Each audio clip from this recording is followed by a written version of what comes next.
Hello and welcome to Lands Unknown. My name is Will, and today on this live, we are going to be developing, or start to develop, a language sketch for the AAZ people, the Ancient Ancestral Zaaleans, who calling the Faceless. And this is because at a certain point, scrolling down, they are having masks. So they cover their masks, they cover their faces under the open sky. When they are outside of their community spaces, which in this case is the like the domestic tarps and tents and stuff like that they have. Hello, Supernatural Ecology and Writer 2. And to do that, to start off on this conlang process, we're going to be doing a language sketch. Language sketch is a term that I've heard before. I mean, I would normally refer to this, I guess, as a name lang. I've got, what was it? Rosenfelder's language construction kit right here. And in there, when he talks about a name language, he talks about, creating the sound system and having a brief outline of the grammar. In Jesse Peterson's How to Create a Language, we have right here, she mentions language sketches in passing later on in the book. I think it's in grammar or something like that. She just mentions that her and David made a language sketch. I don't remember seeing language sketch in David's book, which I have there, Art of Language Invention. Hello, Kate. But David did make a video about this a few months ago. And he distinguishes a language sketch from a full conlang where you can use it to generate names and titles. We've got the check marks here. Can be used for one-word commands and exclamations. You can't use a sketch for full sentences. That is the big difference. He says that language sketches can be created in about an hour and can be expanded later. Probably not going to create this in about an hour because we're going to spend some time thinking about the phonotactics and some of the basic grammar things and whatnot. Maybe David can do it in about an hour, but I don't think I will be. I figured out how to make tables in Obsidian, so that's nice. Sketch, sketch, sketch. Hi, Miles. And what are we doing? The other thing that I wanted to talk about was the World Building Festival. So let me bring up the timetable for that.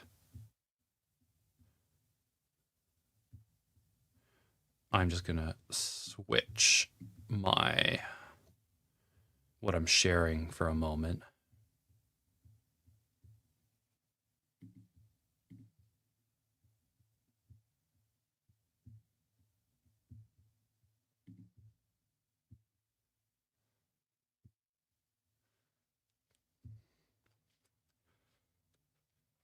Here we go. Okay, so here we have, oh, nope. Add to stage. Great. Here we have the World Building Festival live on YouTube starting on Friday, September 4th. That was a little confusing. All right. We've got all these fancy people who are going to be in it. We have everyone from last year, and then I think a few new faces, or some folks who now have channels. On Friday, September 4th, I think this is one of the less populated days. It's going to start with Chaos Doodles, Early Nomadic and Settled Settlements, Hannah Smith and Madeline James. Whoop. And then Hannah's going to discuss conceptualization and ideation. McCain is going to talk about economics and world building. Then Miles and Jake from Let's Have a Booba, who have joined us over the past month and a half, are going to be talking with Bib and Hannah about paleoanthropology in the Boobaverse. Then at 2, ET, or 11 a.m. PT, kind of overlaps with our normal streaming time. We are going to reintroduce the polity chart. Big changes have been made, so it's going to be a good time.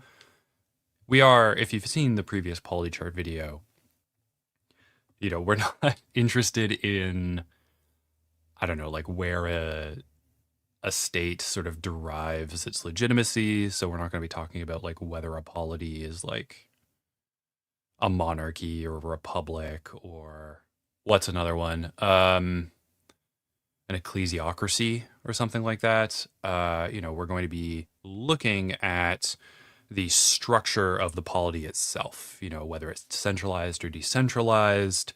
We're going to be looking at participation in decision making and in political life.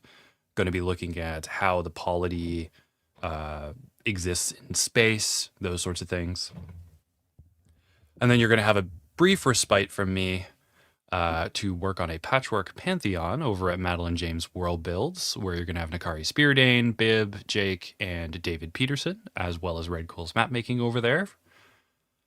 Then you can join me over at Bibloridian's channel, where we are going to look at an ecological approach to domestication. We're going to talk about different theories of domestication, primarily optimal foraging theory and niche construction theory, and how these can help you understand domestication and apply them to world building. This comes out of, I guess, a frequent thing I see where people treat domestication and agriculture like they are tech trees that people rush to unlock. And of course, people just sort of impose the dominant contemporary domesticates onto past ideas of domestication. And then, of course, stuff from Jared Diamond makes its way in there.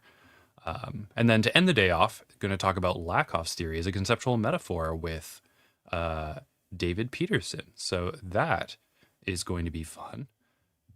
Saturday, you've got a break from me. I don't think I'm doing anything on Saturday. But it is a jam-packed day, which you can read on your own time, because I am not going to be on anything on Saturday. I'm going to be hanging out, but I'm probably going to be working on other stuff because I start teaching not next week, but the week after. So I've got classes starting on Sunday. It's not Sunday, Wednesday. Ugh. So Sunday, we are going to be returning to mapping the Boobaverse, and that is going to be at 10 a.m. PT. So that's during the normal time that we meet for our streams every week. And Jake and Miles are going to come back. We're going to review the full map and talk about the trials and tribulations of doing manual climate mapping. Then we're going to you're going to stay on this channel, and we are going to bring Bibloridian on and to have a second ecological approach to domestication video, where we're going to be continuing to sort of develop domesticates and processes of domestication for Tira 292b and for Dove. That is going to be quite fun. Got a lot of fun things to do in the meantime. You've got Madeline James with Lord of the Langs, the 2 relays, which has a great thumbnail, by the way. Excellent thumbnail. And ending the day, Madeline and I are going to reprise our supernatural, speculative world building setting, the paranormal universe that we were working on.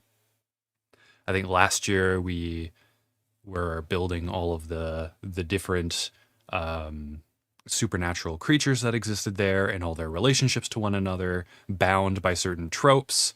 And I think and we had to make sure like all of them hated each other for a very bespoke reason and those sorts of things. And we have a theme this year where the unnamed, I guess, protagonist of this series and her harem of supernatural creatures are going on vacation. You can guess where based on popular vacation destinations in cinema over this summer. So that's an overview of the schedule. Over the next week, there's going to be little posts sort of hyping and dropping it out. Currently, I have not finished the thumbnail for the polity chart, but that should be done later today.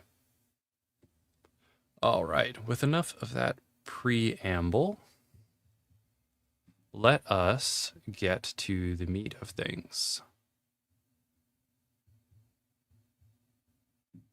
And I will also check the chat. All right, we are not back because I have to add to stage. Great. What? Okay, slip my finger. Sketch, sketch, sketch. Pronounced. Oh, that goes with the vibe that we're looking for today. Hey, lycanthrope, long time. So excited to see the phase of the project. Yeah. You know, we're going to do this sketch, probably going to also develop something for the wingless at some point. I'm probably going to do some of the conlang stuff on my own for the human stages of the videos when we start doing that next year. School starts for you again tomorrow. Probably not be too tired, I think, because it starts at 8 o'clock. 8 o'clock, rip. A beach episode. Yes, we're doing a beach episode. Everyone's going on vacation. You know, there's going to be white sands and chimeras, which should give a pretty good hint as to where we're going. Ah, McCain, you're nervous about your stream. You haven't done it before. I think people are pretty forgiving about doing your first streams. I mean, my first streams are for the World Building Festival, and I just kind of treat them like lectures. And you're a graduate student. You've done seminars and stuff before. You'll be fine. Yeah, that's right.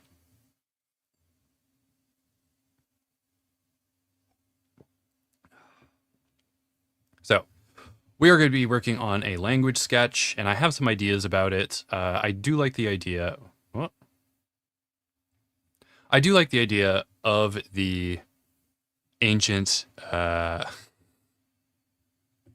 Yeah, see, you were a graduate student. You've done seminars, and you have a PhD. You've taught and stuff like that. You're fine.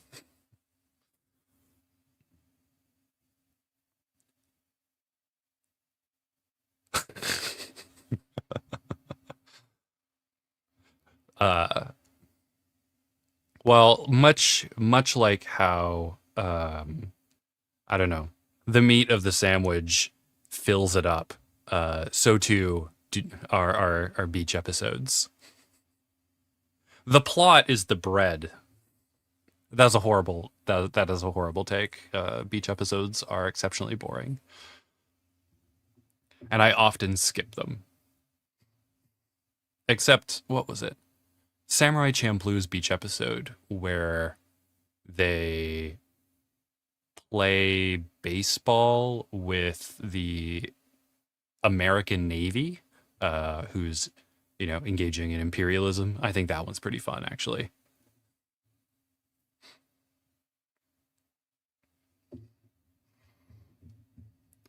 But, you know, good ones are few and far between.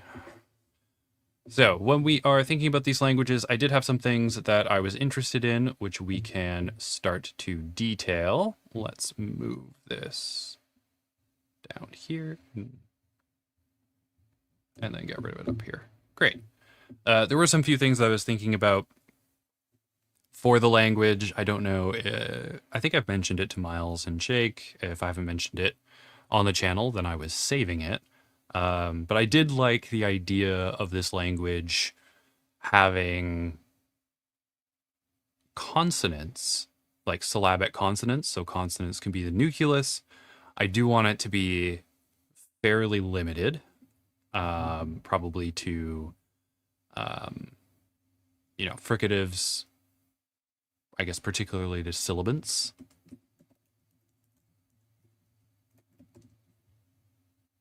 Sibilant. Did I say sibilant? Probably.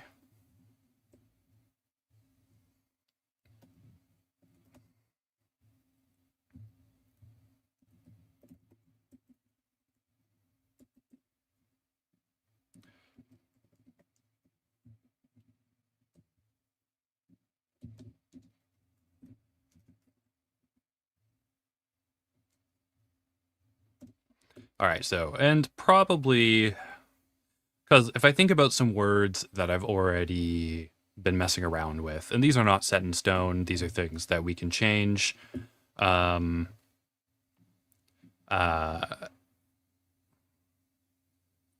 is my thing here? All right, so I'll keep this in the side for a little bit, but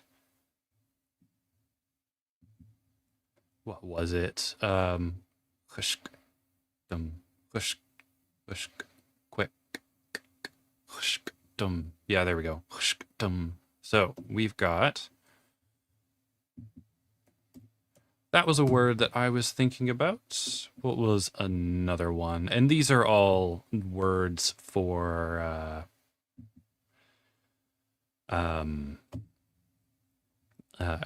culture groups, I suppose. And if we have, what would the, I forget what the voiceless symbol is offhand. Let's say it's that. Oh, it doesn't do it.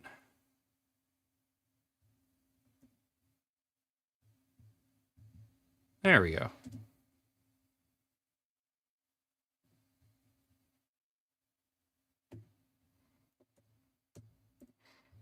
Stuff like that. I think I mentioned that one before.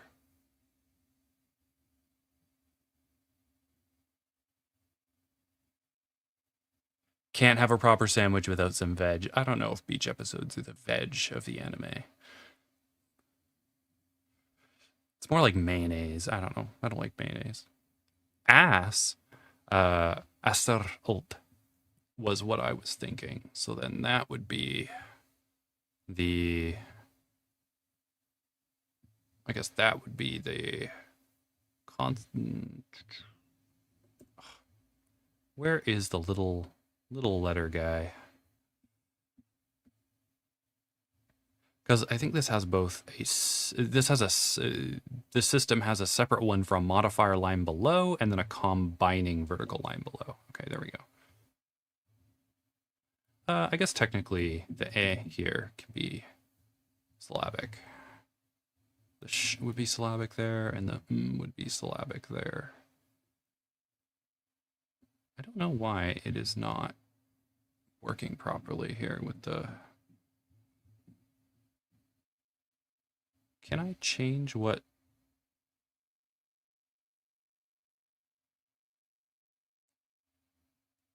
can I change the font? I don't know if I can change the font. I'll have to figure that out at some point. But we will believe.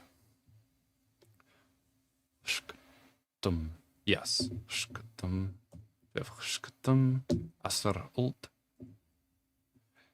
And I do want, so, and these come from, I'm thinking, distinct groups. So this one, the would be, let's see here. They are somewhere in this, they're in this desert area. And then in the savanna here of the interior would be the Asar Ult. And then there's another group that is going to be in these highlands here. All of which will be in the examples for the polity chart. However, we are going to be looking, these languages come later, so we are going to be looking at languages that precede that. I am also thinking of, yeah, so we're going to be essentially being a proto-language for languages that look like this at some point.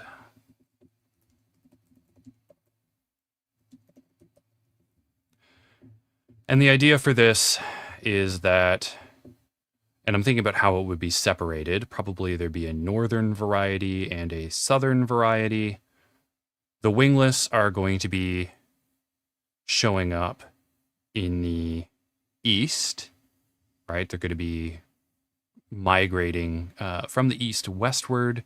They're going to be arriving in this area and coming down the coasts. The wingless culture is going to assimilate a lot of the faceless cultures in this coastal area, and probably, yeah. So in the coastal area, a lot of these F regions, so the U regions that are humid all year round, as well as the regions in this coastal area here, are going to be wingless. I've talked about the wingless and other things. So the faceless are going to continue to persist in the interior here and in the interiors up here. Though, I mean, probably after a certain period of time, the languages of the wingless are going to, probably flow inward to these areas. However, these faceless cultures are not going to be without any kind of assimilation. It's just that when the wingless are moving into these cultures, they are going to be the minority.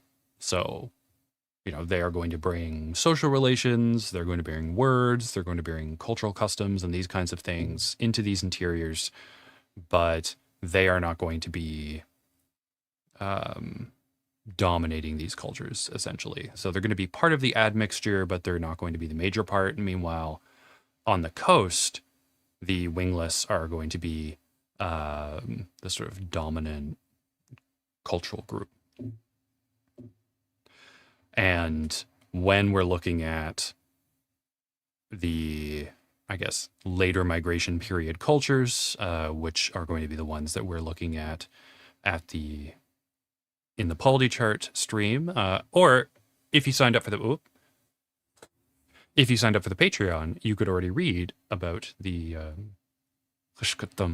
and the neat culture that they have. That was in the last update for the sneak peek there, and went into more detail there that I'm probably going to get to in the stream. Though the stream details are probably going to be a little different too. But yes, so we do want to have, I guess, the southern variety of the language, proto-language. We'll have a proto-language. Let's map this out. Okay, so there's AAZ proto-language, and this proto-language is going to include a lot of dialects with, can I spell language? Yes, I can. All right. The proto-language is going to include a lot of dialects and variation. We're not going to capture it in the proto-language, but, when we, and this is what we're going to be sketching now, if I decide it's like, oh, well, one of the dialects is a little bit different, then that's totally fine. And that will help facilitate some of the differentiation between the northern interior and southern interior languages at a later point. From that, is there something neat I can insert or no? No. All right. From that, we are going to have northern AAZ and southern AAZ. Northern is going to have interior and coastal, and the coastal one is going to go away. Similarly, we're going to have an interior and a coastal, and the coastal is going to go away. And then for the southern one, that is where we are going to get. Is that what I did for that? Probably.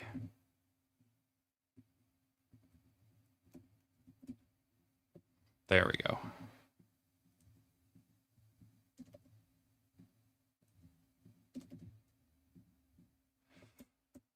And what's important about the proto-language is that this is where we are going to be getting a lot of terms into the wingless languages for stuff like griffins, because the wingless are coming from Alea, and Alea is all the way on the, western side of Becerra.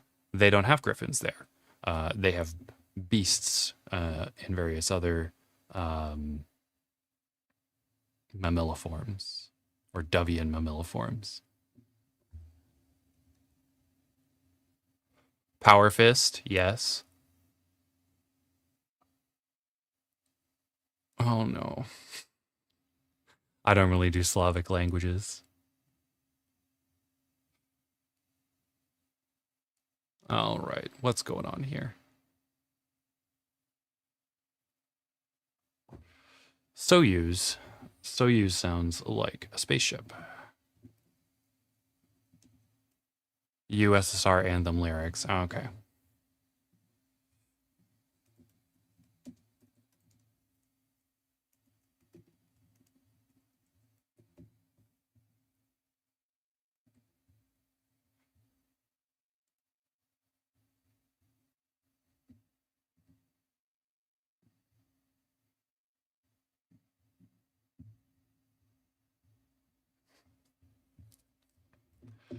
Well, evidently, what was the first line? Is that the first line?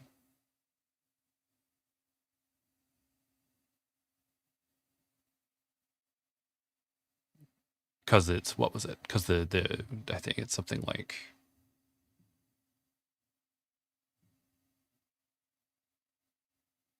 because that's the Union of Republic. Okay, yeah, we don't have time for that.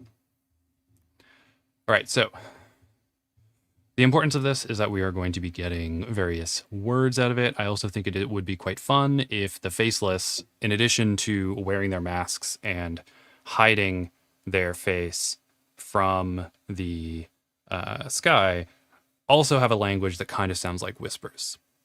I think that would be quite fun.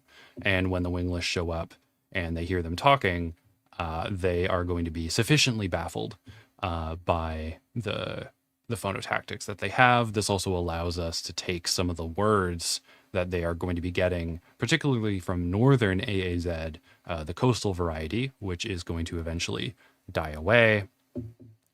Just get assimilated, stop going to have speakers. The descendants of the speakers are going to still be around, of course. They're going to be assimilated into the wingless cultures. They're not going to, go extinct, quote unquote, go extinct or whatever. Their descendants will continue, but the language itself will eventually fade away. So we want syllabic sibilants and fricatives in there. I do want to have ejectives like and quick. Yeah. I don't know how I feel about it's not my favorite. I guess you could do the affricates as well, but if I could just keep I'll have to I know in a couple of the languages in the interior of British Columbia that use ejectives, they tend to have the labial, the dental, and the velar. So I think ejectives would be fun to have. I think we could probably have them in certain positions. And so they can start out as sort of a positional variation.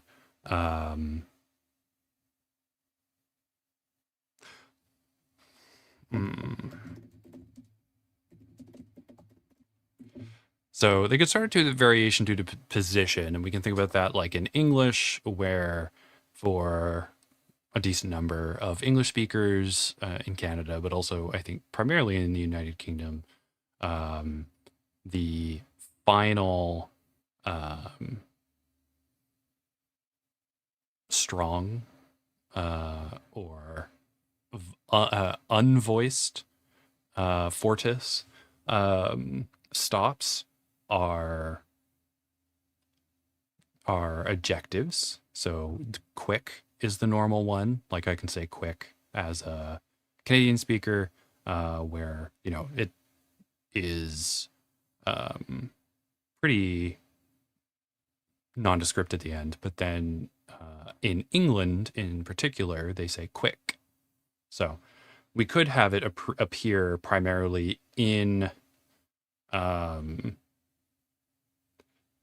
positions. So in the case here of hushkdum, we can say that if you have two stops at a syllable break, then they become adjective, in which case it would not be its own distinct phoneme, but that's fine.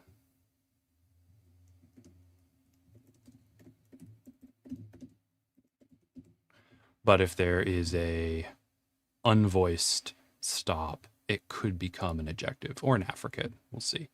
And just based on the consonants we have here, probably going to have that.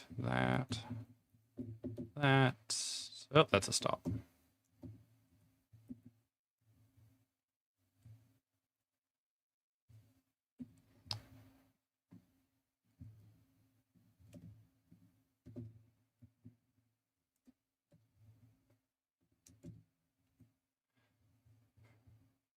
I don't have any P or B here yet. I don't like P. I don't like the labial stop, but we'll keep it there for now. All right, and then we have L and Er. We have the rhotic and a labial. So let's drop something like that in here, though this is the trill. And that's an unvoiced trill. I don't know whether or not that will be a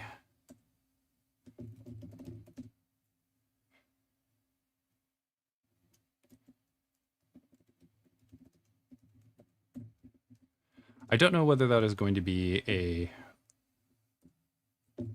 phonological distinction or whether that is just, again, going to be based on the position in the word. So in this, how we have this set up here, the first sound is voiced, and then all the sounds following it are unvoiced. So that could be a pattern in some languages, and in other languages there could, you know, be a distinction.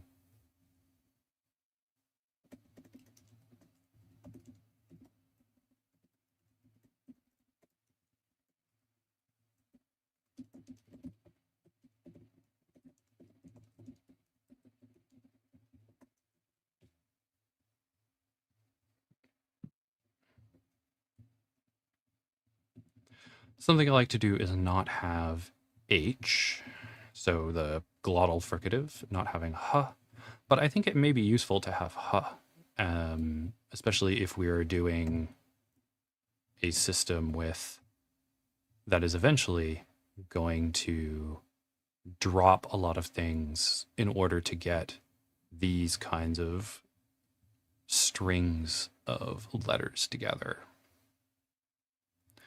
When we think about vowels, I think a smaller number of vowels would be good. I know that I'm thinking about having, if I have a 3-vowel system, or I could have a 5-vowel system. If we start with a 5-vowel system, E, U, E, O, A, E, yeah. Then we could have E and U become fricatives at some point.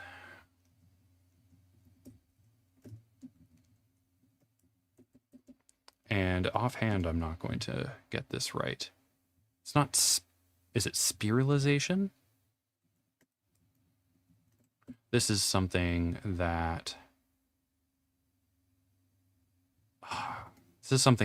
Miles and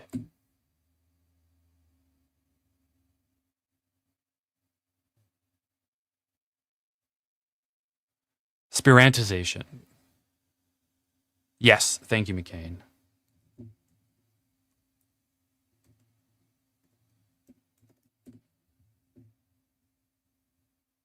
Because it becomes a spirit. Right.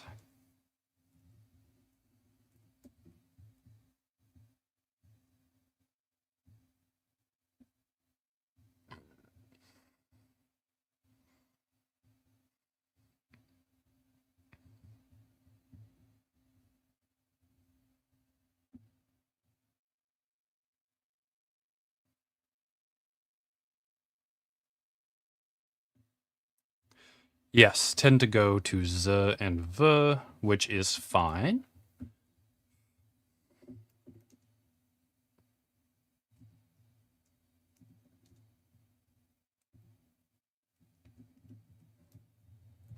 But I mean, the voicing is going to be somewhat there.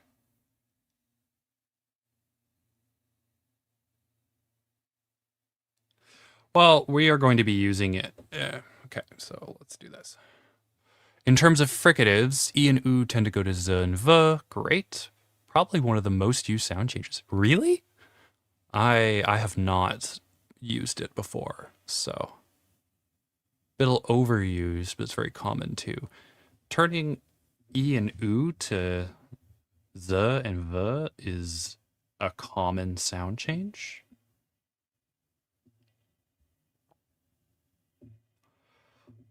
Maybe we can mix it up a bit.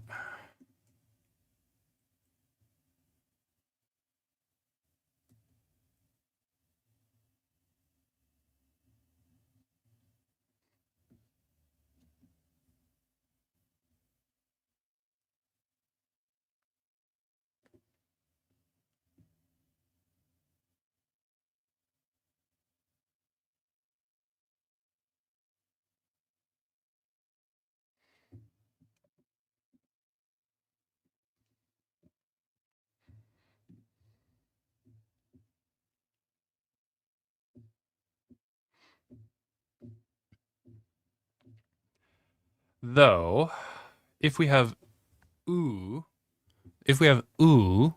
at the back, we could do something else here. We could have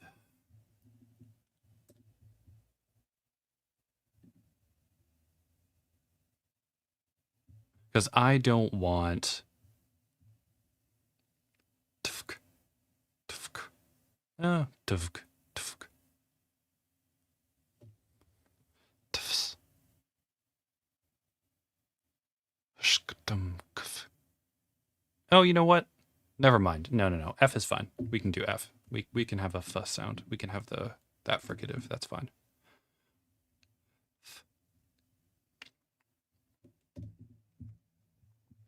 Normally, I'm not the biggest fan of the labial fricatives. So I will include some variation in these languages.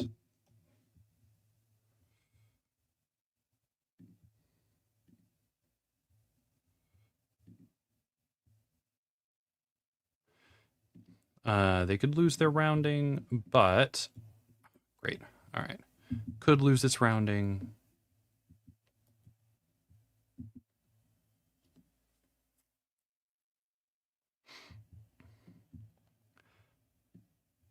But we could get something like that. I guess that would come from... And we could have steps to this. I mean, E could also go to sh or zh too. E. I think that's reasonable.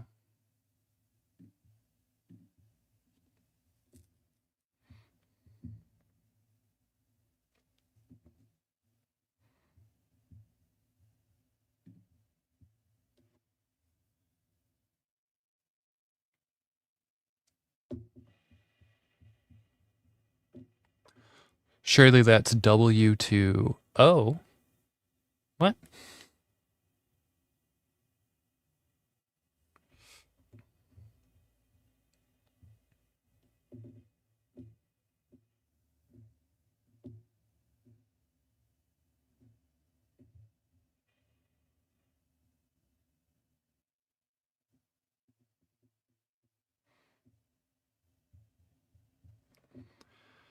Well, as Jake and Miles described it, they said that that happens pretty often. I guess, were you thinking of like lenition?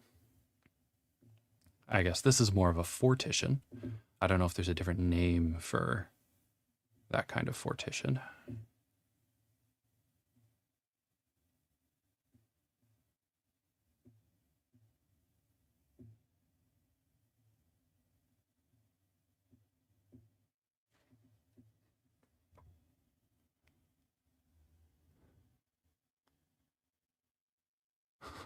And they'll TS me about when I used that sound change, and David wrongly argued it was weird and shouldn't be used. Yeah.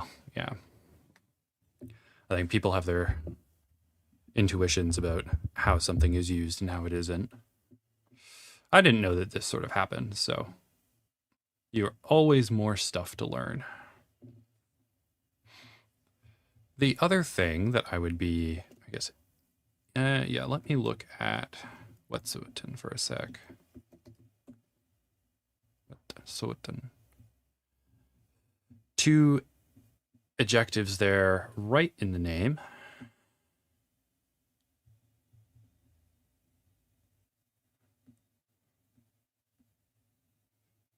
And yeah, it has a pretty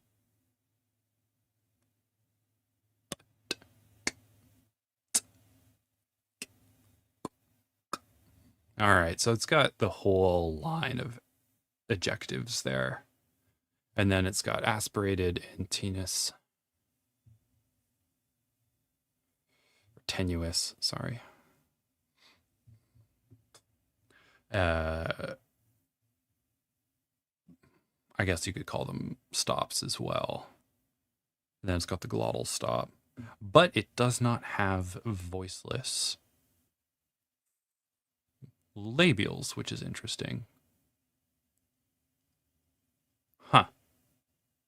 Well, that's fun. All right, and then there was one thing I wanted to check, but I can do that in a sec. So then if we do this, we will have our 5-vowel system will then change to E, O. And hello, Not Dane Hart.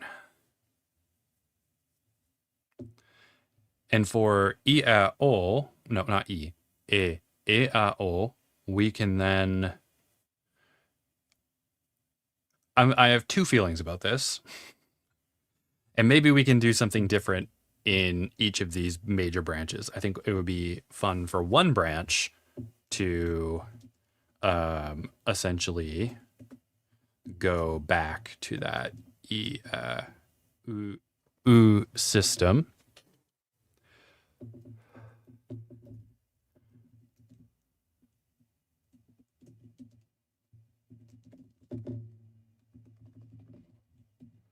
And then in SAAZ, it could be fun if there was just one vowel. And that one vowel would be a surface vowel, and this, I think, would be the one where you would get a lot of this stuff going on with the more syllabic sibilants and fricatives.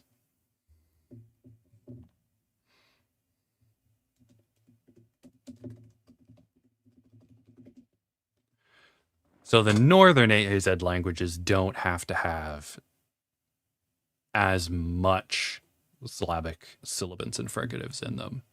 It won't be as prominent as in the southern one. And but what's going to happen to these? The A and the O is fun. So we could essentially shift the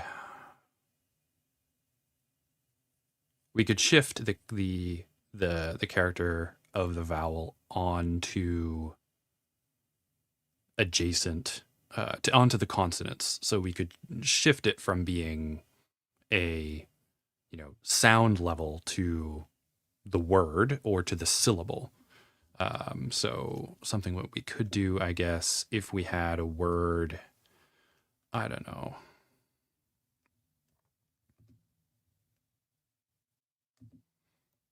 What's a good word? So, sosh, maybe? Let's try sosh. So if we had sosh, it could become sosh. So we could actually just round the front vowel here, the front consonant here, and then that would carry on to the vowel.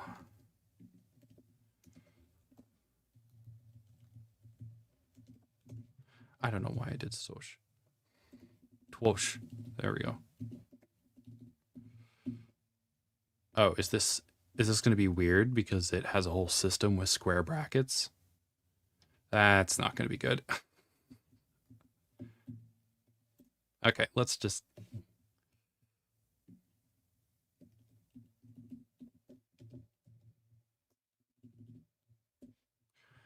And it could be something like...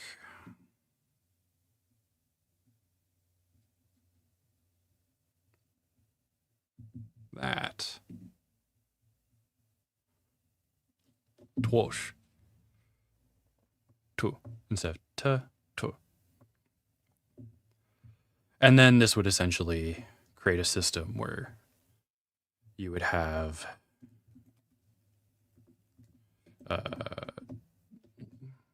that and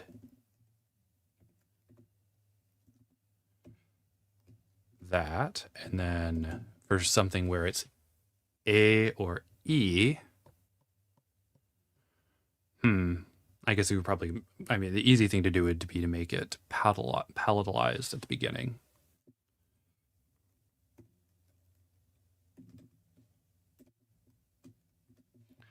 I guess writing it like that would be more convenient.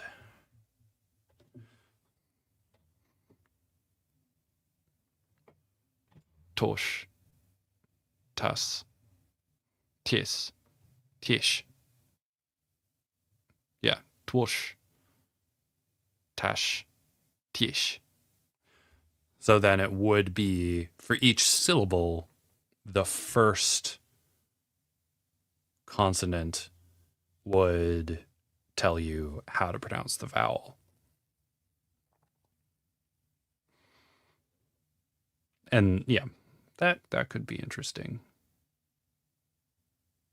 But I see that happening more in something like, yeah, well, that could also pull a Muskegon vowel system of AEO, though there is a length and nasalization distinction, so 9 vowels. I think that would be something that we could do in the north.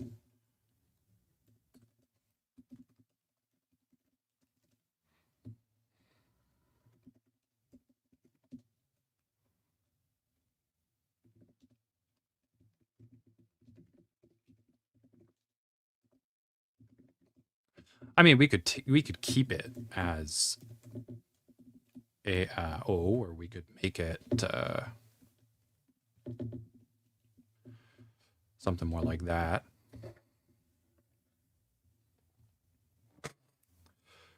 Then add on like nasalization and vowel length and these sorts of things.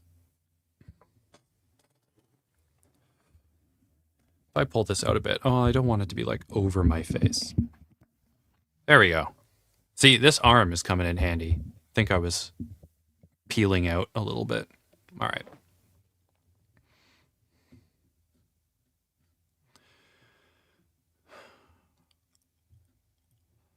And so I'm just thinking of a system that would produce the kinds of things that I would want. Thinking about like a syllable structure for things that I would want. Because that is, of course, a part of a phonology. It's not just the sounds you pick. It's the friends you make along the way. And then the other question is, do I want the classic affricate of ch and j? Do I want any uvular sounds? Do I want any other approximates? I don't think we need to have a separate one for the trill here.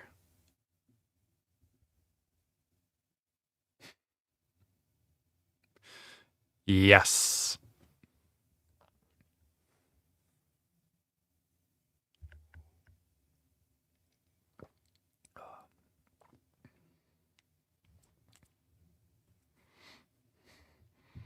My favorite, oh,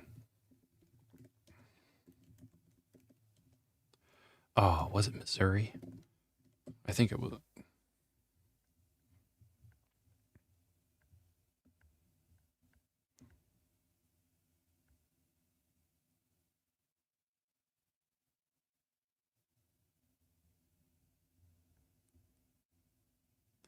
I'd have to double check. But during the early 19th century, there were in the States there were a couple Mormon wars, and at one point, Joseph Smith wanted to create God's army, and he managed to get, I don't know, a couple hundred Mormons to join his army. Which, I mean, if you ask God for an army and he gives you, I don't know, like 200 guys, that's not a big. Doesn't sound like a lot of support from up above. But he marched all the way to Missouri with all these guys, didn't fight in a battle, and marched back. And I think like 24 of them died to dysentery. And that just sounds like a miserable experience. I am largely, for my as a historical geographer, I do most of the stuff I do is in the 19th century, and I think the 19th century was pretty great. A lot of stuff happens in the 19th century that could not happen anymore.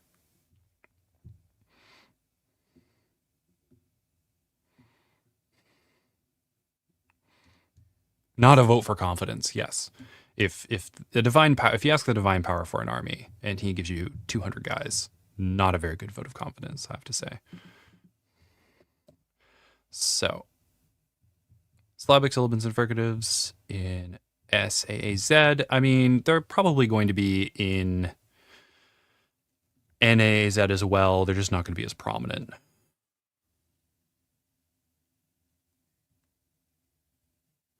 Yes, Mormon history is particularly fascinating.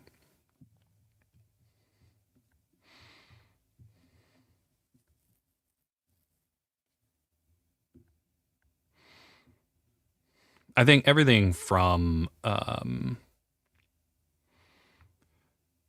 of the sort of religious movements from that period are academically compelling.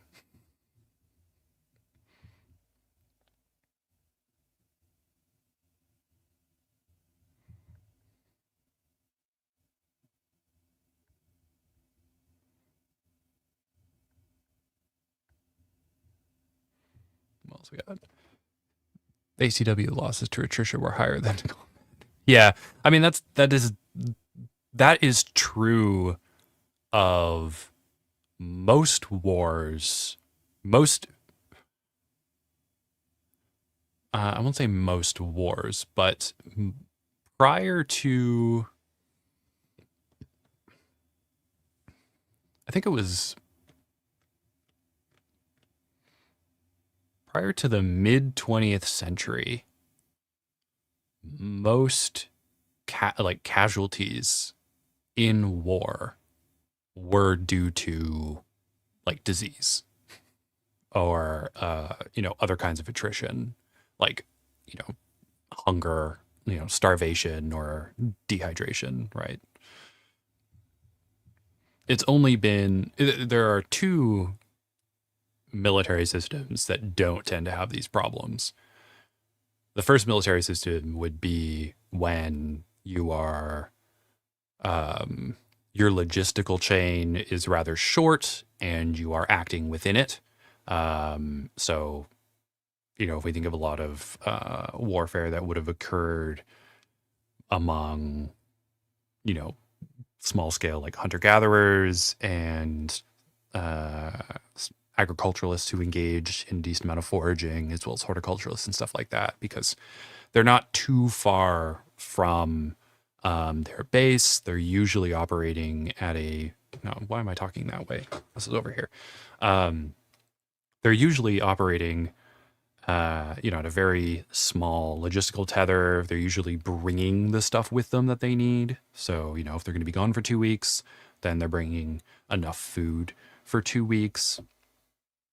And they're not carrying a lot of stuff with them. They have very short campaigns. They're doing ambushes and raids, and then they're coming home. Maybe there's a pitched battle, but the pitched battles are often very low casualty.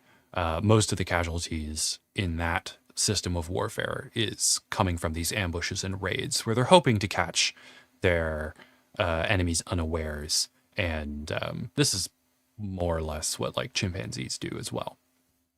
It's a very old system of warfare. When we're thinking about history of warfare and stuff like that, it's, did we evolve warfare separately, or was it a behavior that we share with our closest relatives, which is chimpanzees and bonobos? And since chimpanzees demonstrate it, then, it's likely that our shared ancestor did it as well.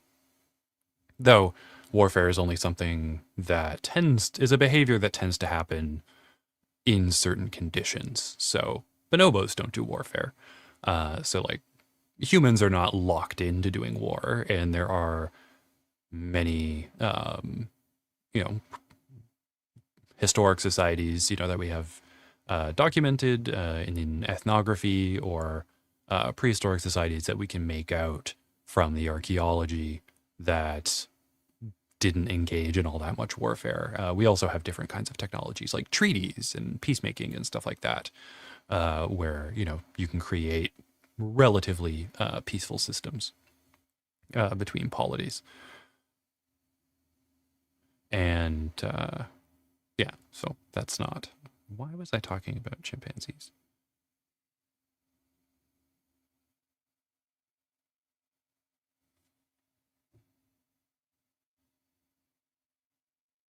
Yes. There's two things. The kind of warfare, but we do have.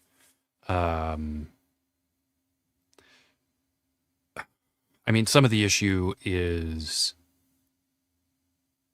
the lack of evidence for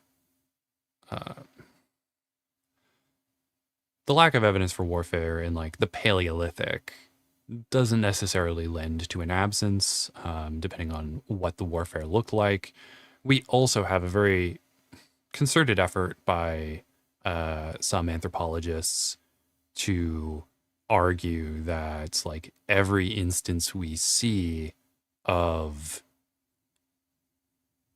all the evidences that we see of interpersonal violence in skeletal remains is not evidence of warfare, but is evidence of,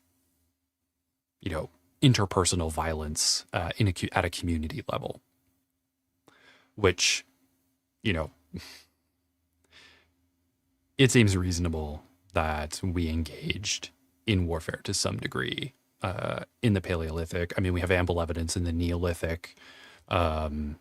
We also have like some Neanderthal skeletal remains that show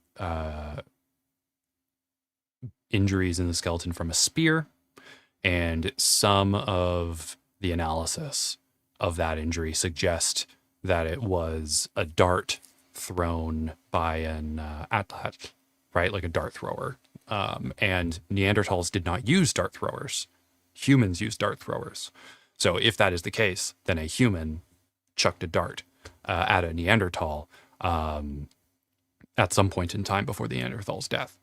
And that would speak to perhaps inter-community violence rather than intra-community violence.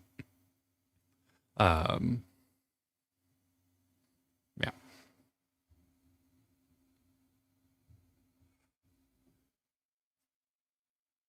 But I mean, there are certain systems of um, there are certain ways of organizing polities, especially for hunter-gatherer polities, where your the boundaries of the polity are rather fuzzy.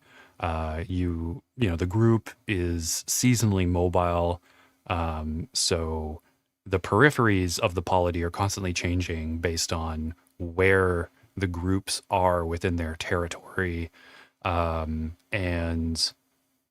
intergroup conflict with other polities tends to occur when there's some sort of stress, right? Like if there's um, drought, if there's a bad year for hunting, if a wildfire kind of burns through and destroys some stuff that people rely on, then they tend to shift where they're operating in their territory. And if that happens, then they can get closer to the buffer zones between territories. And in those instances, then you would have conflict. But again, like the conflict in these systems would be more raiding and ambushing. It would be, a group from one polity or organizing a war party and then getting into another polity's territory and trying to force them away.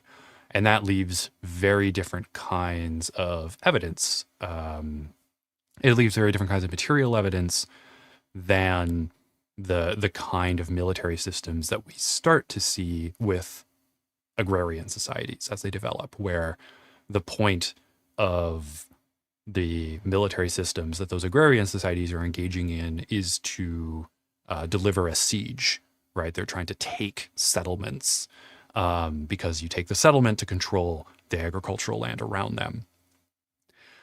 However, we have found both in the Neolithic as well, 11,000, 13,000 years ago, as well as in sort of quote unquote prehistoric North America, we have found evidence of just massacres of, when one group would slaughter another and then just sort of dump them into a mass grave or like trench graves, those sorts of things. So it was something that they were doing.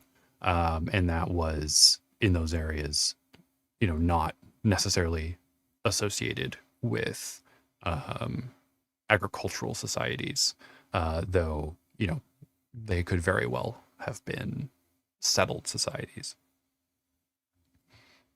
But yeah, once polities start establishing stronger boundaries or trying to assert borders, then we start to see these things crop up more frequently.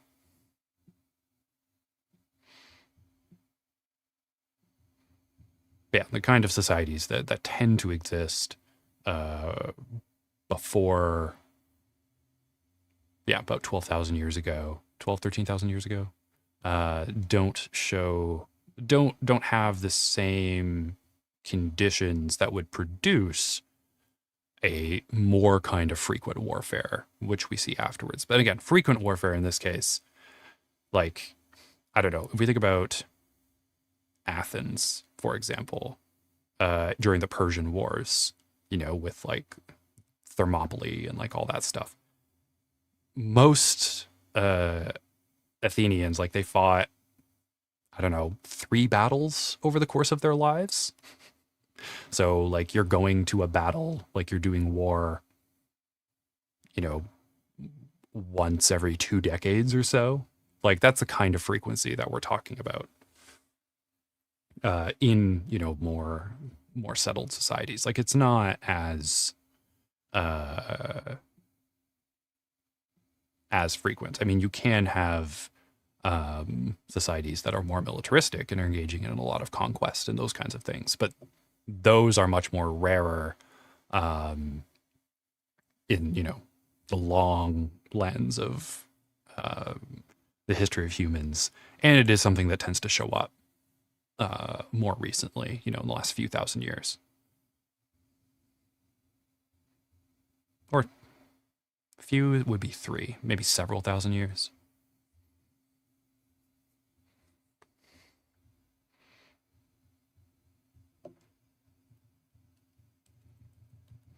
And I mean, yeah, it's something that happens, but it's, I mean, for example, in the deserts here, for the Hushktum, they don't fight wars all that much. They're not. They're more interested in creating treaties that manage the distribution of water and these kinds of things. There are reasons for them to go to war when people make choices that break those treaties and cause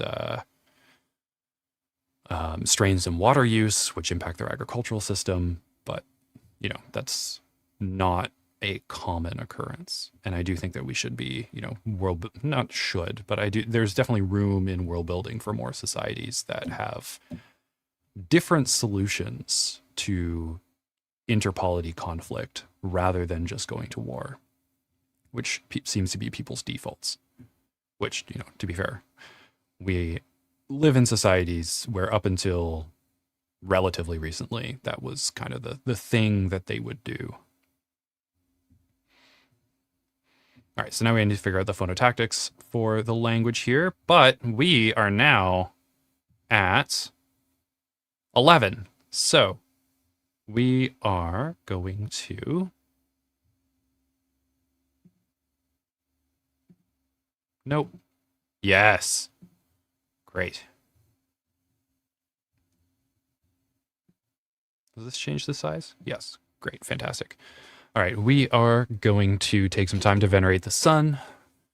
Every Sunday, we take a break through the stream to venerate the great green dragon, whose body is the ground on which we live, and whose golden tail is the sun, which nurtures us and gives us life. During that time, I usually get myself a refill of coffee. Today, I am drinking double shots of espresso. I'm not doing the full... we have an automatic espresso machine.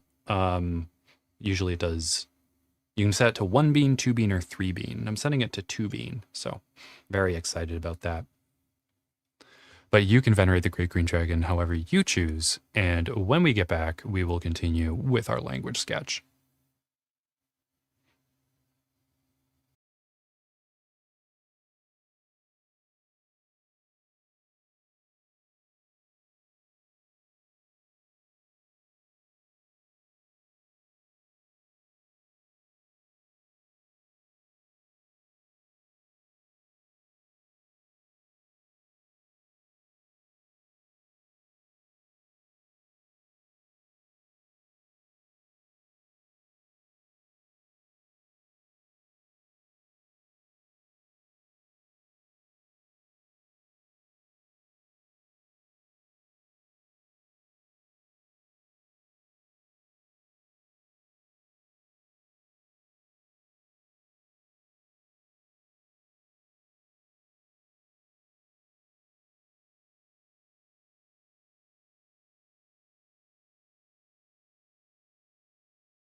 All right, and we are back. We've got all these suns and sunflowers. Is that dragon? Oh, it's a bee. Oh, bee for the sunflowers. Wonderful. Just a reminder, if you haven't already, to like if you're enjoying the stream. And if you're really enjoying it, you could subscribe for more. And if you would like to support the channel, you could head over to Patreon. The link is in the description, and you can support Lands Unknown. You get sneak peeks and monthly updates. At one tier, at another tier, you can participate in voting on videos in the direction of the channel. And then at the highest tier, you can see videos coming out up to a week early.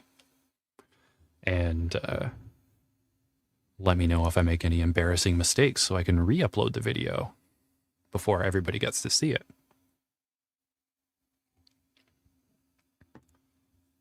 And just a reminder, we've got the World Building Festival coming up. I'm going to be making posts about it throughout the week. I already made a post that I think most people saw last week. Oh, which reminds me, it is now it was my year anniversary on Wednesday of starting my YouTube channel. Well, that's not true. I started my YouTube channel earlier than that, but I think that was kind of like when I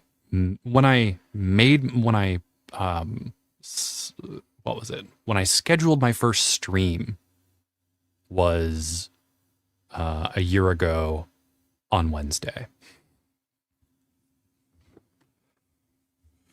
And now I'm at, what, 1,500 subscribers? I don't know. I think I'll make a post or something when I get to 2,500. I think that's a reasonable milestone. 2,500, 5,000, 10,000, and then, I don't know. You know, you want to, like, hit big milestones for that. Thanks, McCain. I think I got to that level of followers partially because Bib and Artifexian gave me shout-outs. Got a bunch of people to flood over. You can actually see like when your subscriber spikes are. So I think I almost had 1,000 when I started the World Building Festival last year. So I think what will be interesting to do is we take something like and let's break it down and then sort of work it backwards to see what we can get here. So if I make it 2 words,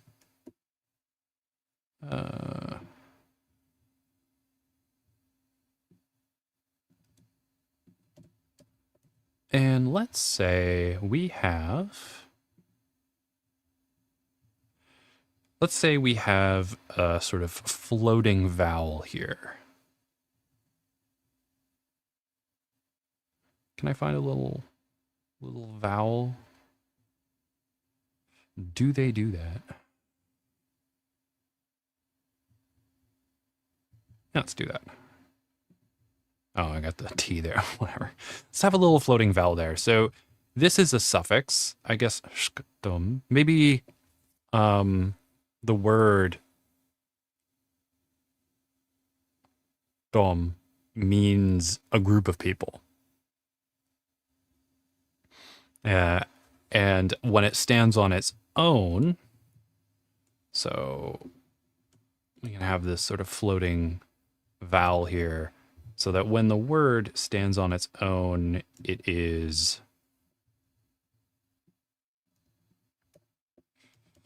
written like that. But when it is a suffix, it just becomes this. No, not TM. Okay.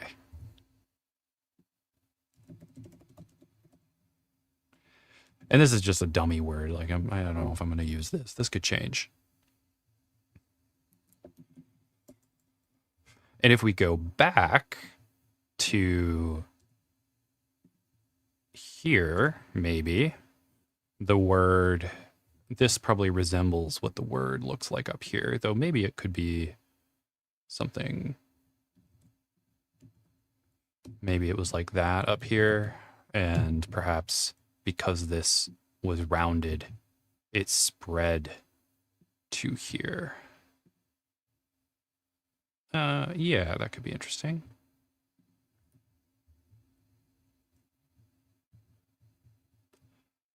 Maybe the roundedness of this spread to that.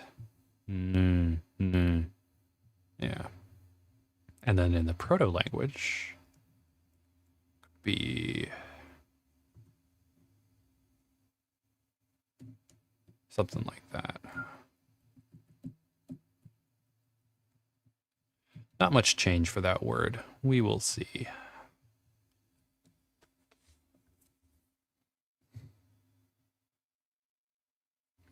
And then we have hushk. So are we going to do a similar thing with hushk? Hushk.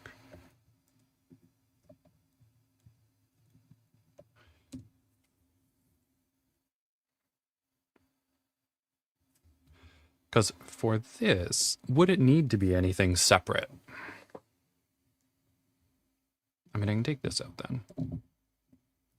Because if that is only that, if that allophony only surfaces when it's next to another thing, then it would only be in here that happens.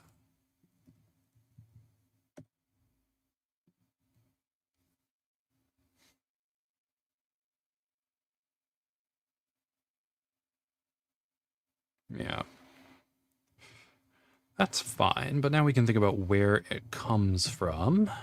And I think by this point, we would want it to be a consonant.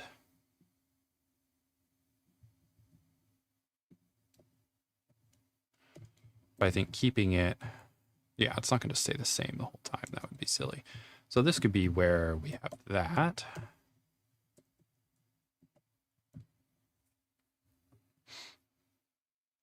But heek is not an appealing word to me. I don't like it in a proto-language when and this could start out as something larger, and it could have some reasons why it collapses in the way that it does.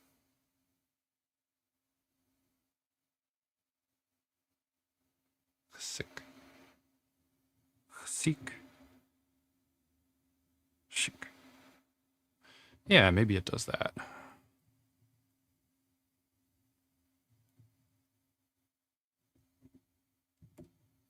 Maybe it is something like hisak.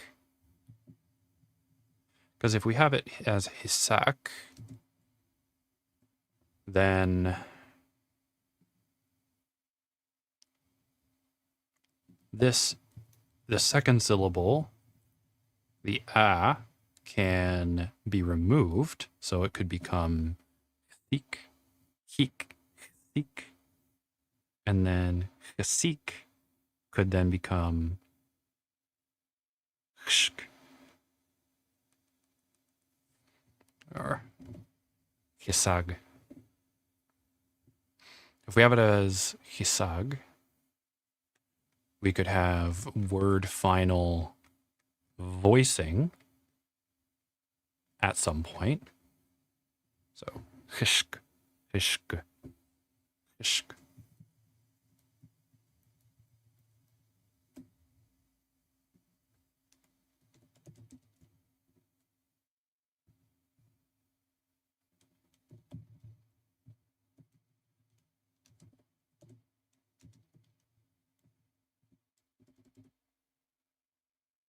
Yeah, that makes more sense than whatever I'm doing over here. Unless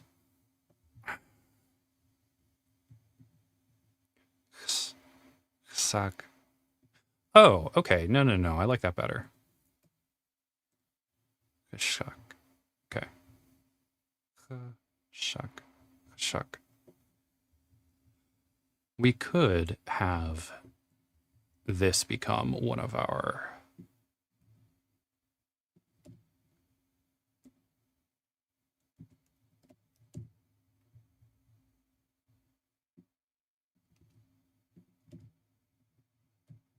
shak.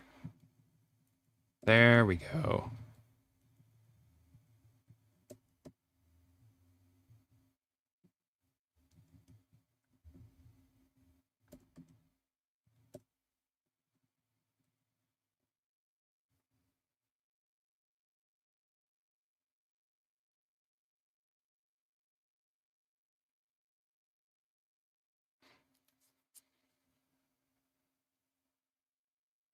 I don't know, just trying to see what I like so that we can figure something out for the proto language here for our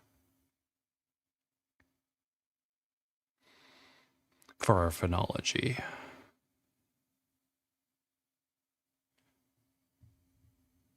And then I guess one of these will be,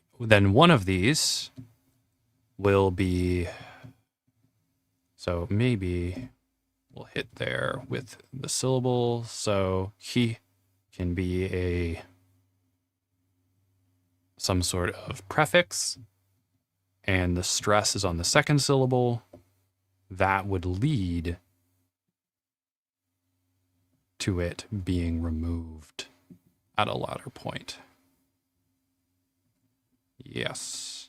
And so we can have that collapsing. And then when we put these together, the floating vowels that we have here get removed.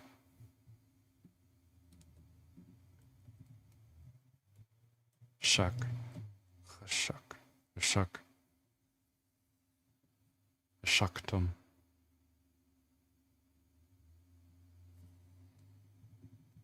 I think I did that because it's not. We can just get rid of the distinction there between voiced and unvoiced.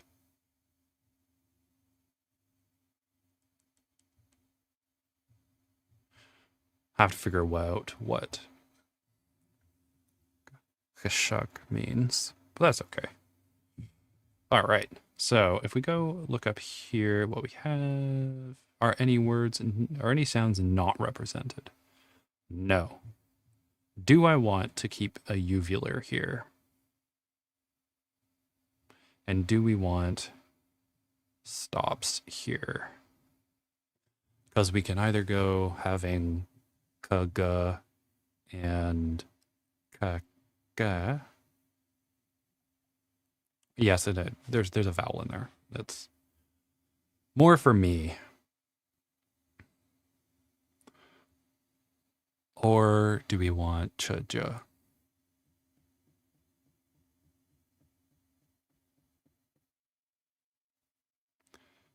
Pata ka ka. Pata ka. Pata ka ka. Pata choka. Had some variation. Yeah, I mean, it's not. Variation is relative here because it's not going to be too different.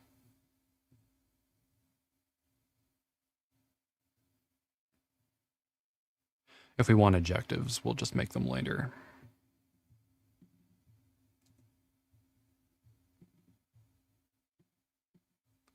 There we go.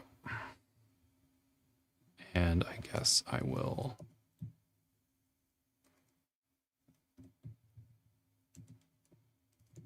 Why is it doing that? Nope. Okay, so it doesn't like that.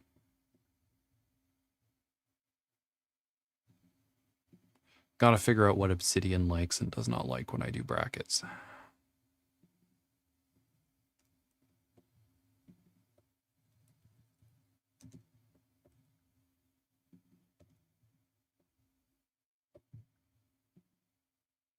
There we go. That's nice. Oh, that creates a link. Huh.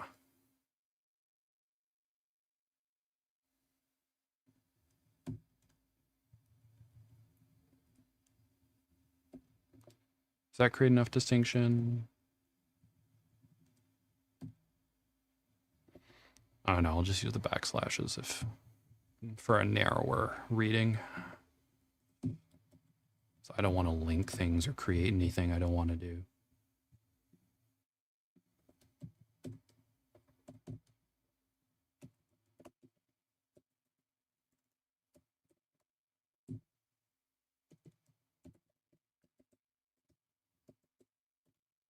There we go.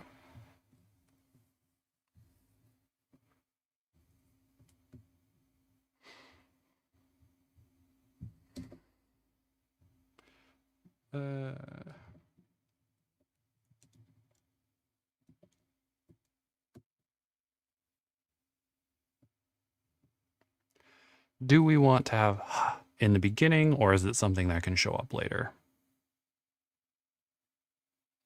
Yeah, it can show up later.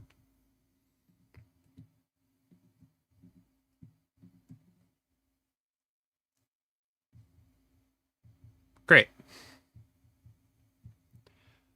So our little phonology here, we've got m, n, p, b, t, d, ch, j, k, no, k, k, g, s, sh, l, r. Great.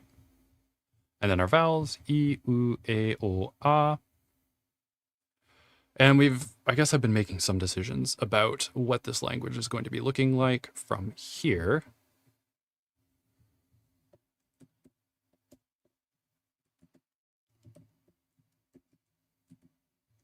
Do not do this.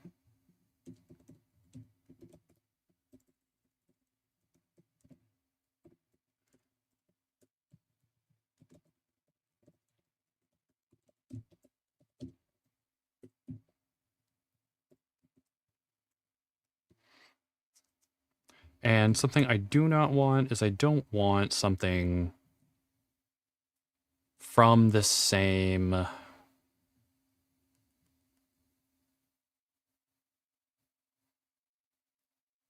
I don't want something necessarily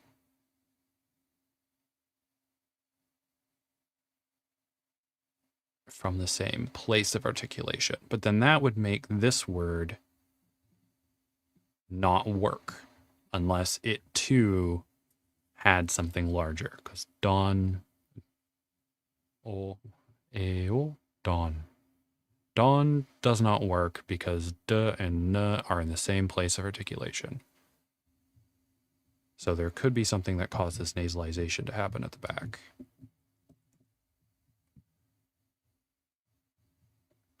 And the other, well, perhaps asarult. This comes from, maybe this and this come from the same thing. They can both be indicative of groups.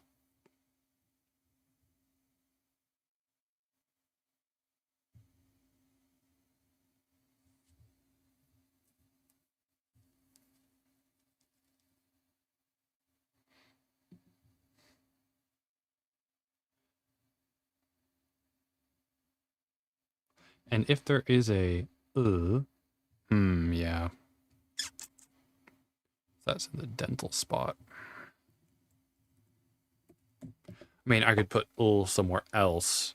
It could be in like a proper like alveolar spot and then keep as dental. And could be a free floater and then it nasalizes. Or I could make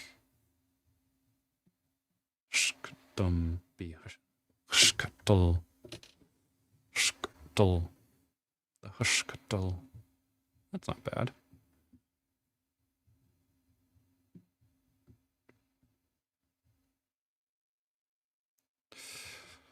What does... I think Wet'suwet'en has 3 series of alveolars. It has one that's, for the lack of a better word in the moment, unmodified. So that is n, t, no, t, and t. Right. So the tenuous, so the tenuous, the aspirated, and the ejective, and then there's a lateral series. That's and then and then there's a sibilant series where there's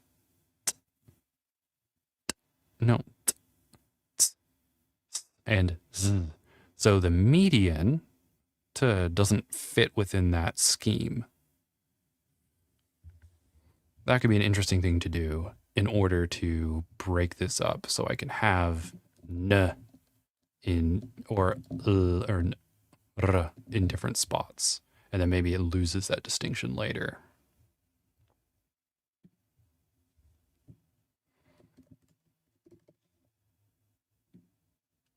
I don't know.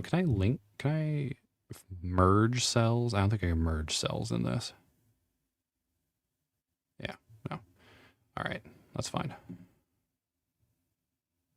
I'll have to just get a plugin that helps me build tables a bit better.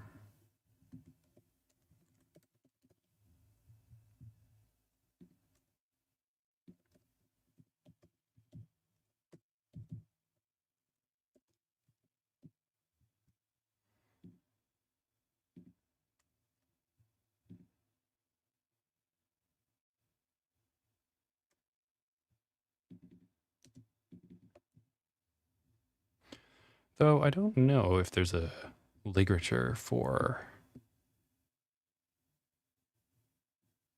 the one I'm looking for now. Probably not. At least not a decent one.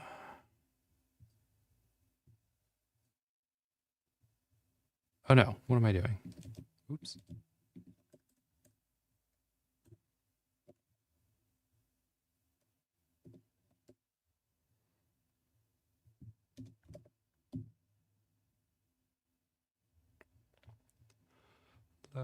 Sa.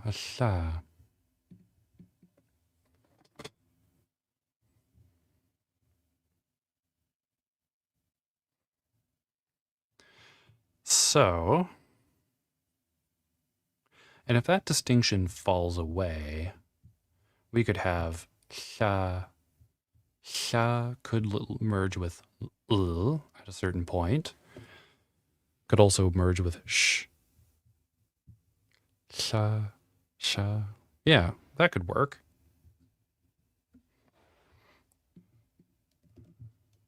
All right, so then that could actually.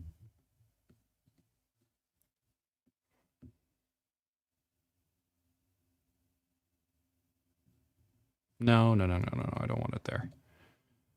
All right, so this could be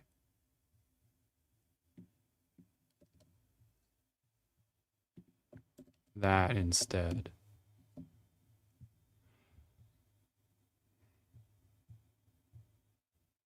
And then in some positions, that could change. Interesting.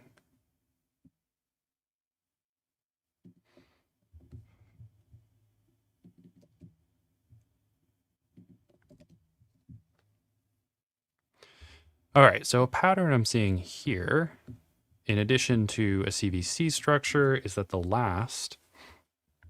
first consonant is unvoiced, and the last one is voiced.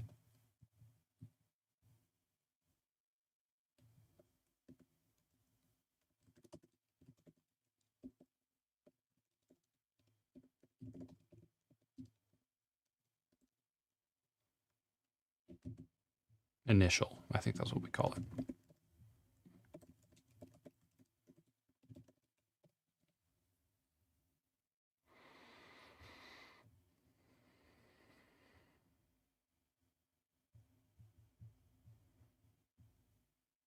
Yeah. Okay. There's some other things that we are deciding. It seems like the proto has some preference for being head final.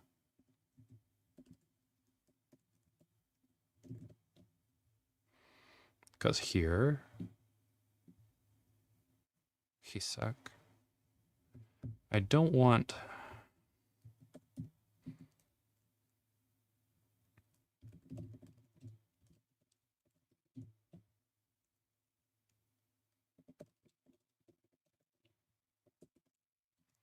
root consonants cannot share a place of articulation.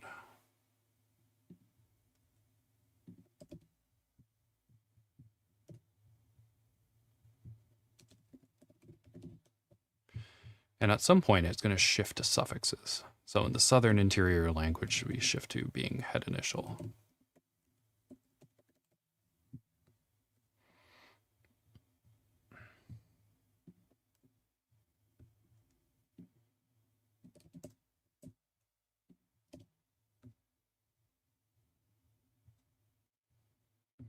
All right. What's some other stuff I should figure out before we...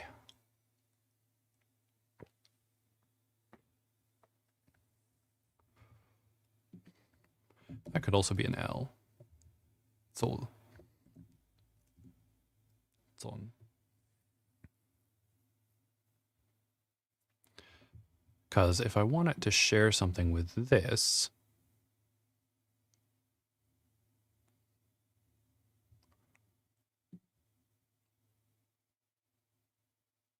I could add another thing on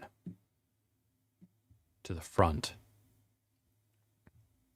And it gets eroded away.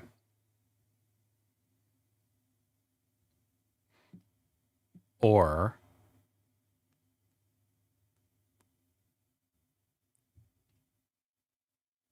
there could be a parenthesis.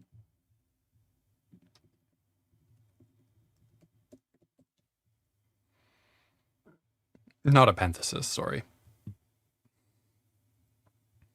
Metathesis, I think.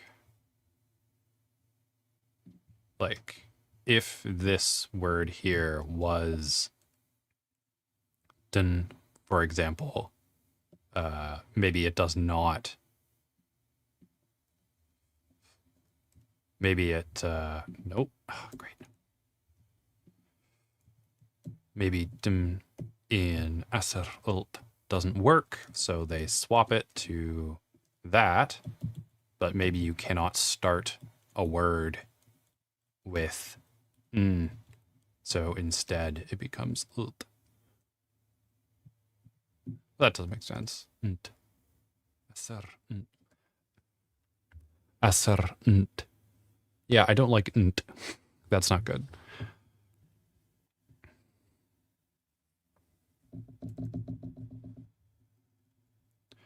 Okay, so we are, I think, changing that to just a lateral approximate is probably fine.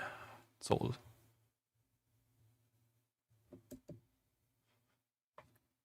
twelve. But or 12. And then this would be till. Not as like an affricate, but just as, you know, followed by a syllable. That way this could switch for here. We could have it be we could have, then here we could have the metathesis where their voice sounds at the beginning, and so it could shift things around a little bit. And perhaps, yeah.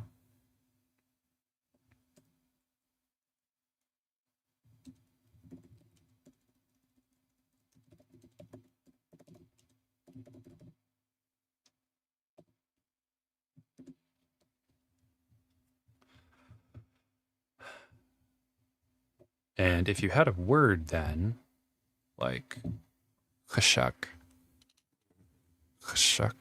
coming into asr ult, then you could have becoming, you could have it lanite. Rajak, rajakalt. Oh no, but then the raj,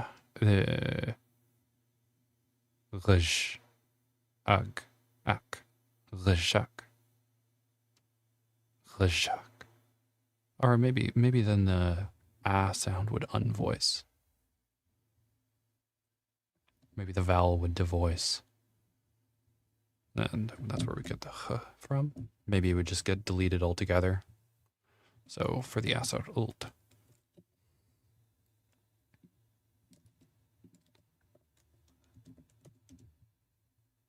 Rishak. Well, that's fun. Okay, let's do that then.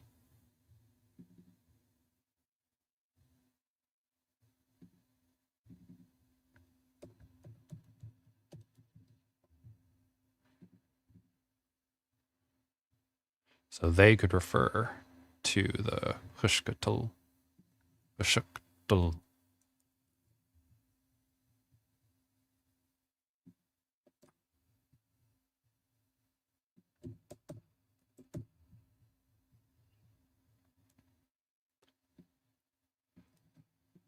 The there we go. Fun.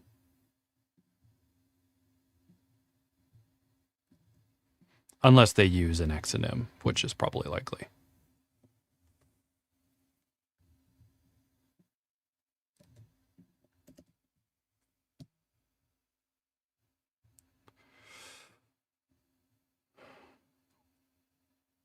Yeah. So like when I tend to do the sound systems for conlangs, I tend to go back and forth when I'm doing a proto language to kind of create something that facilitates the output that I want. Clearly, there aren't enough kind of sound changes in here, especially if this is something that people are speaking thousands of years before this. Doesn't work particularly well, so we'll have to figure out some other changes.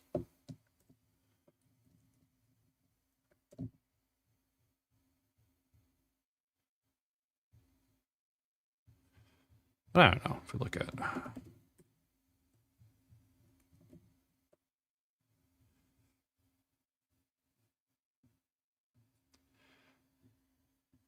but if we look at dog, what's the etymology there?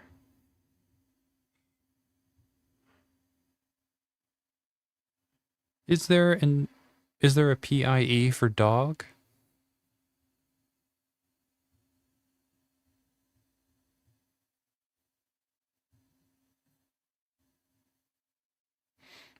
Yeah, I guess I'm just looking at Wiktionary right now, and it seems like the base is the root for it doesn't seem to be quite clear. That's too bad.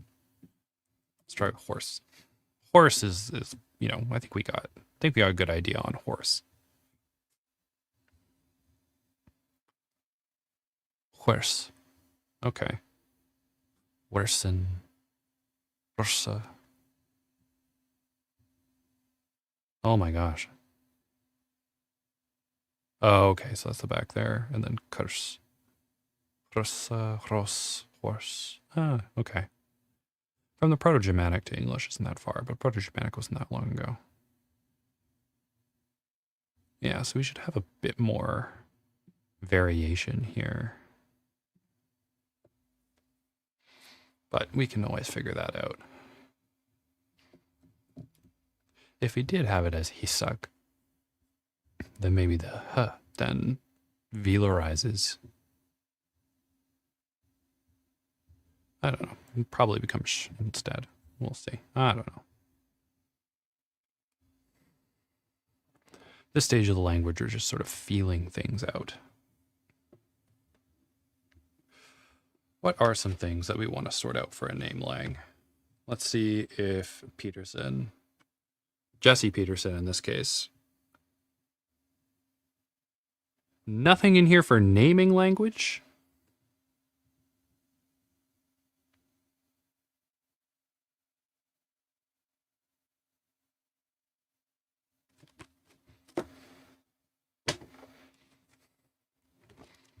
For shame.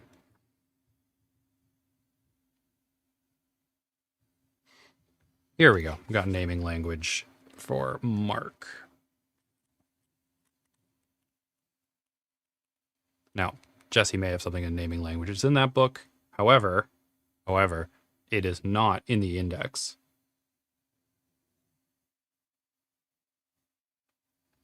Oh yeah, syntax.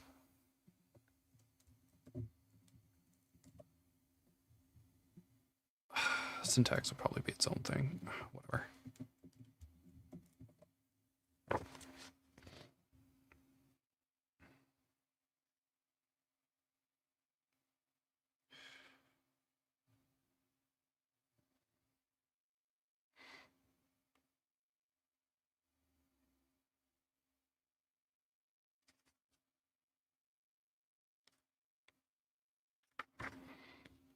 All right, so some things. Oh, whether we have Nominalizers, postpositions, or prepositions. All right. Subjects before verbs.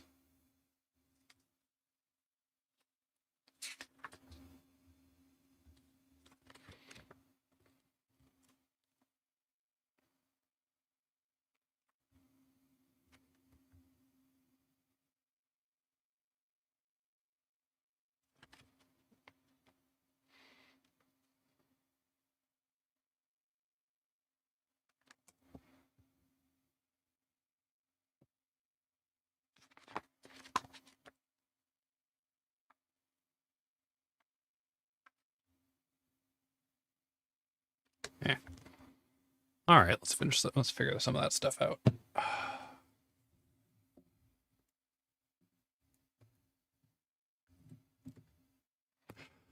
Do we want postpositions or prepositions? Well, we have to figure out where they come from. We also want to figure out our word order here. We're not doing grammar stuff. Let's just do the syntax. Okay. Do we want very simple?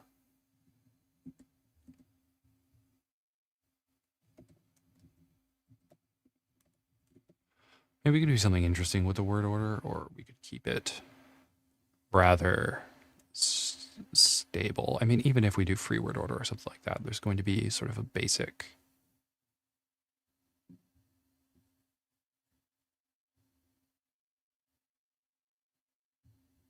There's going to be something that people prefer doing.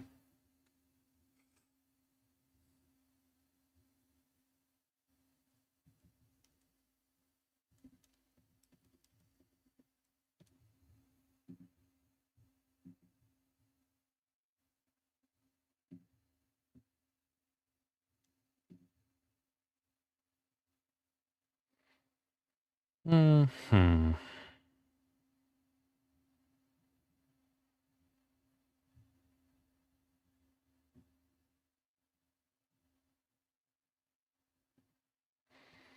Because, like, do we want SOV or VSO?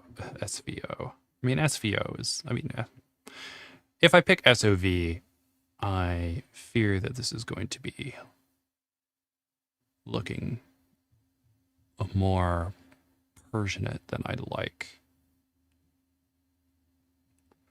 But is head final, and I think V being, the verb being at the end makes the most sense here.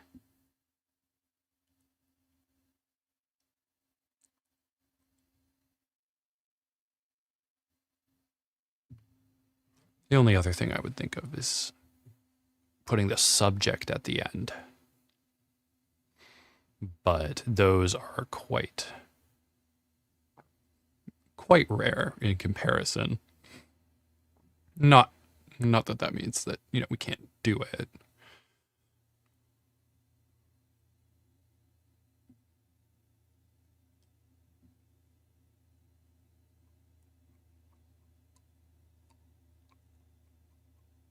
Because the other ones with the verb at the end that show up are VOS. Algonquian languages have VOS. And so do Salishan languages. I think Chumash does it as well.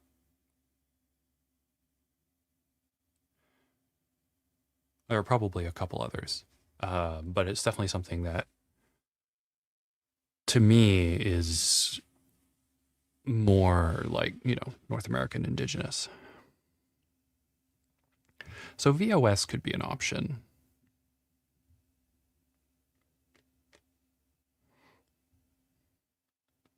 And I'm familiar with it from like Nishnabemon and stuff like that. So it's a reasonable thing for me to do. So maybe we'll do VOS.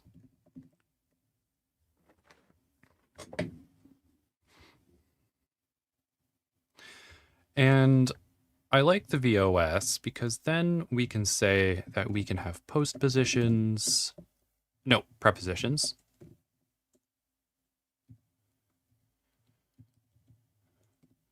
We can have prepositions for like compound nouns and for adjectives, especially if they're derived from verbs and things like that, because they're already ahead in the sentence.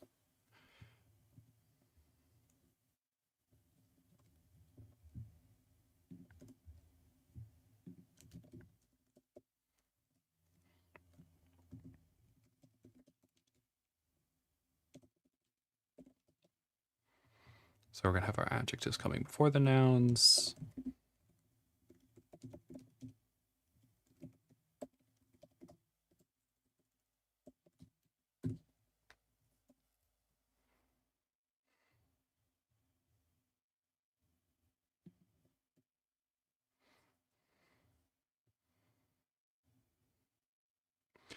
Yeah, and then we could have like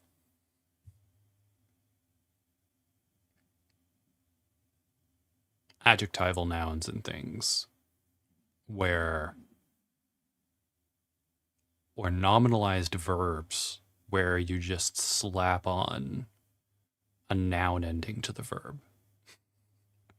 And, you know, so if you said like, I don't know, if there was a white cup, maybe the word for white comes from the verb to be bright, like the sun. Then, you know, if you wanted to say you had a white cup, you could just say, you know, have the verb to be bright and then slap cup on the end. And then there you go. There's your bright cup. Great. Oh, but then that would be head. That would be head initial. No, it's head final because the verb is modifying the noun, the white cup, and then that is before. Okay, great. It works.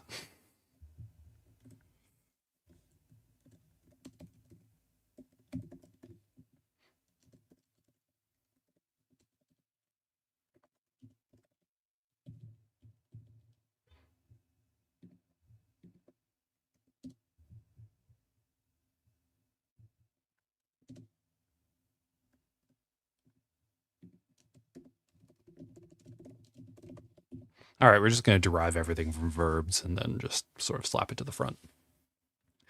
And then compound nouns are going to be derived from object subject situations. So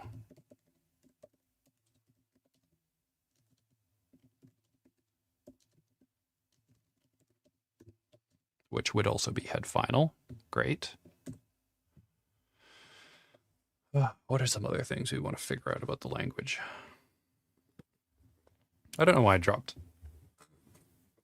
Rosenfelder's there. Oh, yes, because in David's book, there is a little nifty thing at one point that says the various stuff that you want to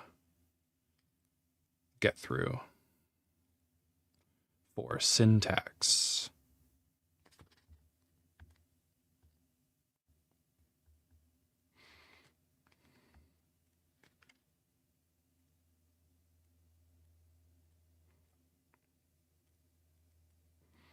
All right. And I'm not going to be doing tone. Tone is difficult for me. It'll probably be something in a different language that I can spend more time messing around with.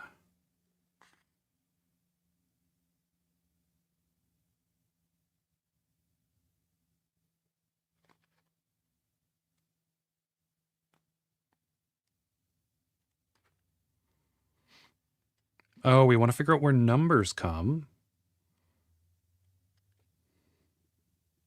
That would be an important one.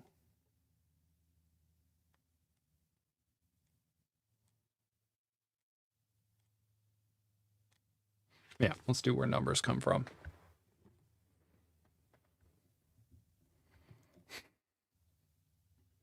Peterson v. Peterson. Yes. All right, so would numbers come before or after? That is an interesting question. Because oftentimes, I don't know, I think in a lot of languages that I'm familiar with, I don't think there is a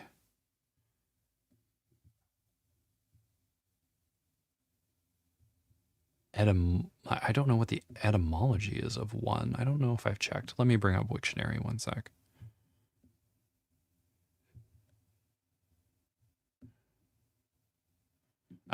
This. Honios, single. Huevos.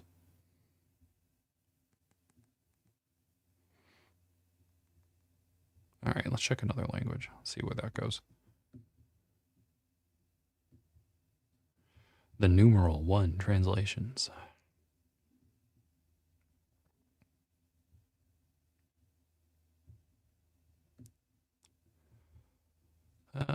Do they have Ojibwe? Because I checked Anishinaabe Mon, but they probably have it under Ojibwe. Oh, they got Cree. Okay, there we go. Let's try Cree. Basic. Basic. Okay. Borrowed. What? Proto-Algonquian. Proto-Algric. Whether that's a thing.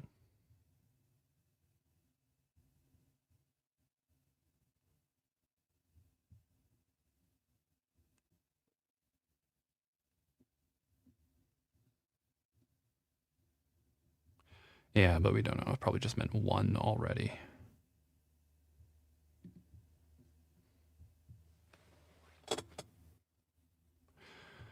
If we wanted it to be first, could be one of something, or we could, it's a single thing. Regardless, we could have it come from a verb as well.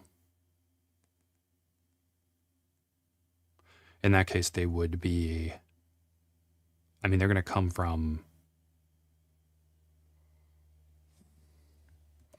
we'll just have it come from verbs too.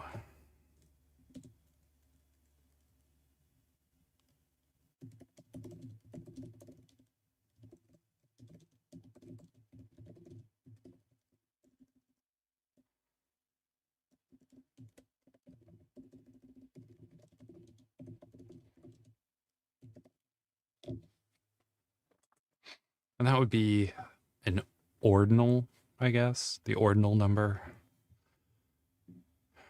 No, that's the cardinal number. Because an ordinal number is the order it comes in.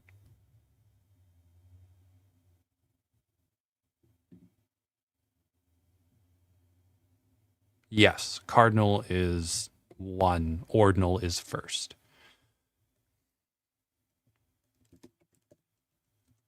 Well, maybe ordinal numbers can come from verbs and cardinal numbers can come from objects.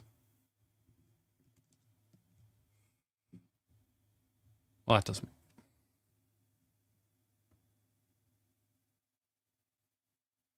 Yeah, because you could say to be first, but you wouldn't say like to be two. To be first, to be second, to be third.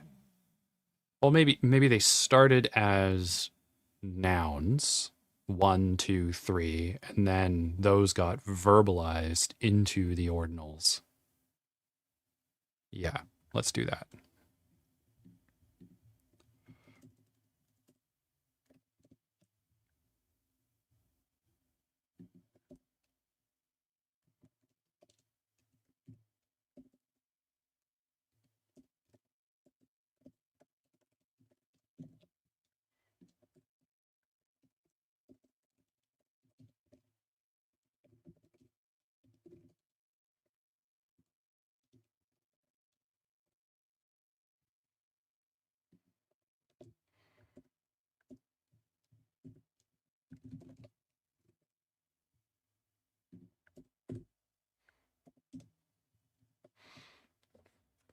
All right, what else does Mark suggest?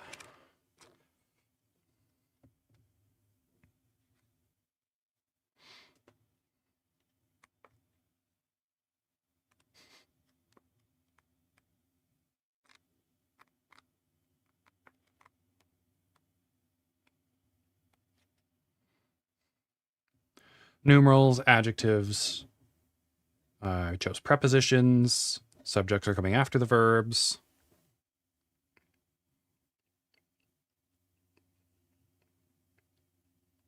Yeah, I think it would just be a matter of collecting some morphology.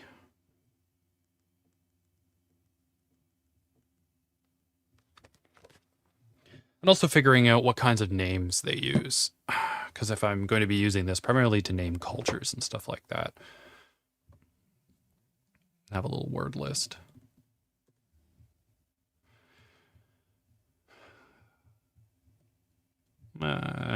What time is it? Oh, it's noon. Excellent. I mean, we finish what Mark suggested we do, which is to have sounds, come up with the syntax.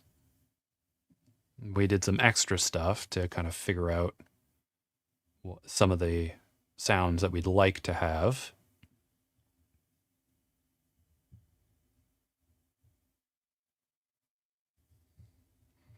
Yeah, the syllables can be open or closed. Working through some of the changes we'd like to make. I mean, this is up for debate, I would say, to some degree. What did we have here? Can be used to generate names or titles. I mean, that's what we're going for. Yeah, we haven't done any of that yet. We haven't figured out some things to do.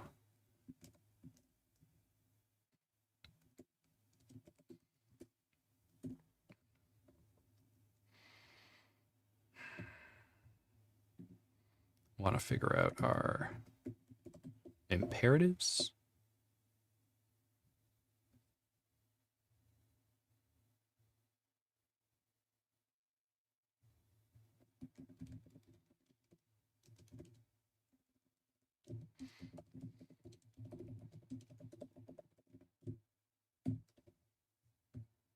So we do want to figure out our verbal morphology. I did suggest above that you could have a verb and then you could slap on an object for like a stative sort of thing. And I guess I was thinking that. And then if you slap on a verb, an object, and a subject, probably as a pronoun.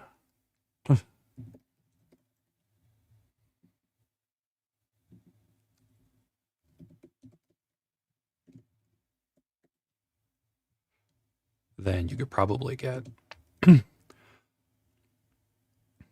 could probably smush some things together.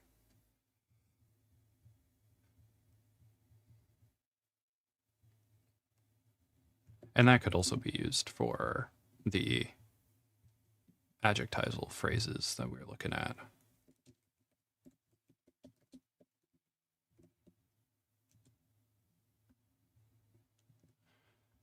So you could just have bright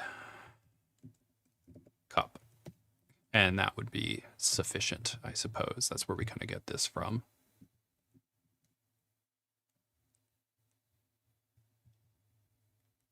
And if that's the case,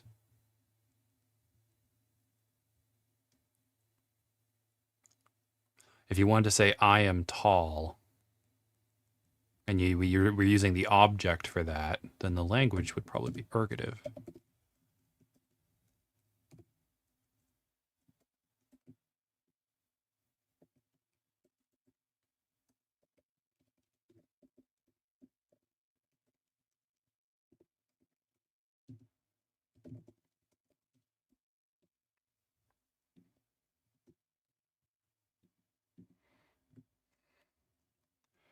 So if you had tall as a verb and first person singular object, you would say, I'm tall,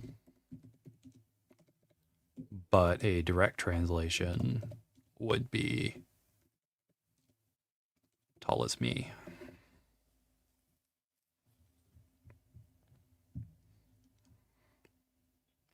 The other option is we could just drop the object.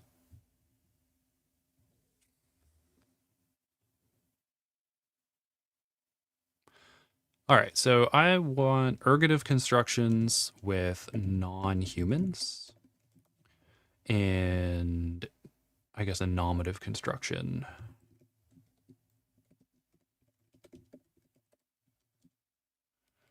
So just a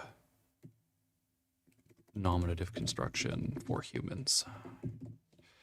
And this gives the opportunity for one of these systems to take over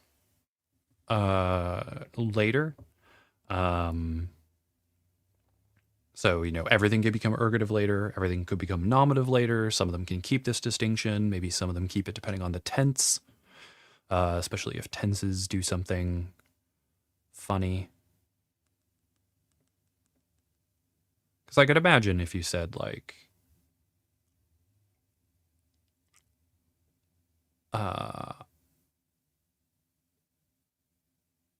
if the formation for like a past tense thing is to, I guess, get an object.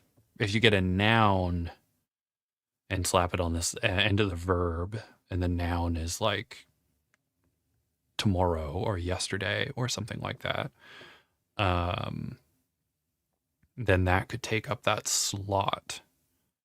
And then so in the past, you could have nominative constructions for stative things. And then they could say in the present, you then have, or you could have a past and non-past system. So then or a present non-present system. So in the present, you have ergative constructions, and in the past, or no, in the non-past, so the present or the future, you have ergative constructions. No, I messed up. In the non-present, you have nominative constructions, and in the present, you would have ergative constructions. Yes, that's interesting.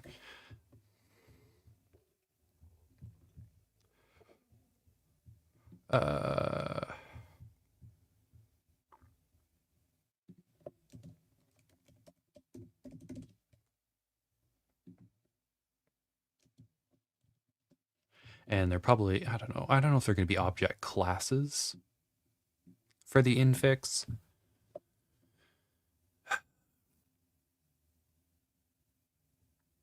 Yeah, we'll see.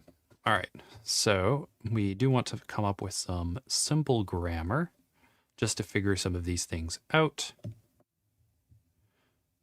And, for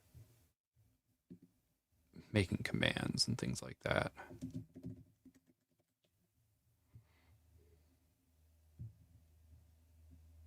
Yeah, just to have the imperative, I suppose. I don't know if the imperative is going to be the same as the root verb. I think it should be different.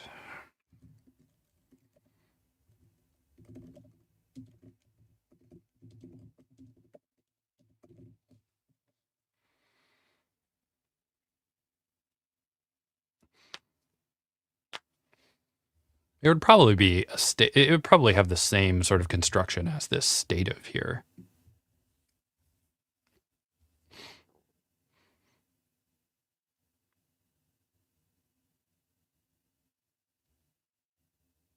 Because if you told someone to wait, that could be, stay as a verb plus the second person, singular or plural, whatever, as an object.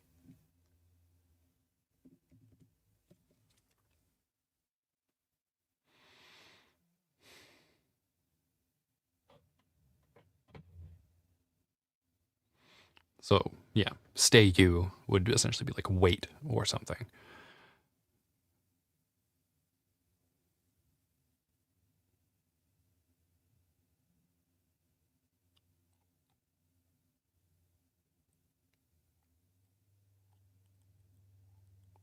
And you're essentially just dropping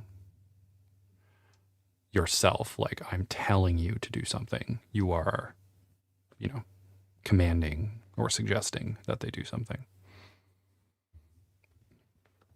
All right, that seems sufficient for now. This is going to become more complicated, and I do want to. We're probably going to work through, not necessarily Lexergy, but we're going to be doing some diachronic stuff at some point. And I want it to be at least possible later to kind of work through going out and fleshing out some of these other ones, because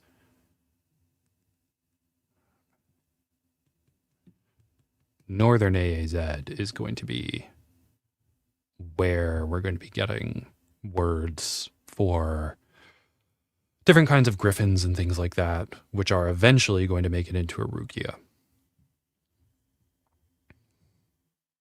Not that the people in Arukia see that many griffins. They do see some griffins, but those griffins are going to have native words for them that do appear in Arukia, coming from the people, the ancient ancestral Arukian people who already live there are going to have words for those griffins. They're not going to have words for other griffins. But when the wingless come down and migrate into eastern Arukia, they are going to come with their words for griffins. So they're going to kind of introduce those. And some of the griffins that exist in Arukia are going to be like the rosé griffins. Yeah, it's going to be the rosé griffins, which are kind of like the little rodenty ones. Oh, the what are they? The red? No, not red griffins. Little what do we call them? Snowdens. Little fuzzy snake guys. Eusocial ones. They're going to be in Arukia, so we're going to have names for them as well. But there's going to be some different terms floating around, and it'll create some nice variation between the languages.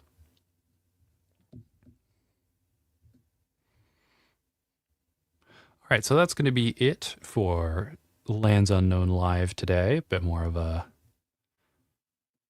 a low energy stream. There's been a lot of work getting stuff ready, both for the World Building Festival and also getting coursework ready.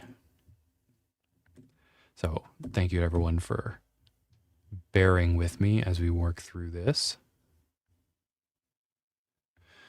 Next week, we are not going to have a normal live stream because the World Building Festival, two of the World Building Festival things I'm doing are falling during our stream time, which is very convenient of Madeline to do.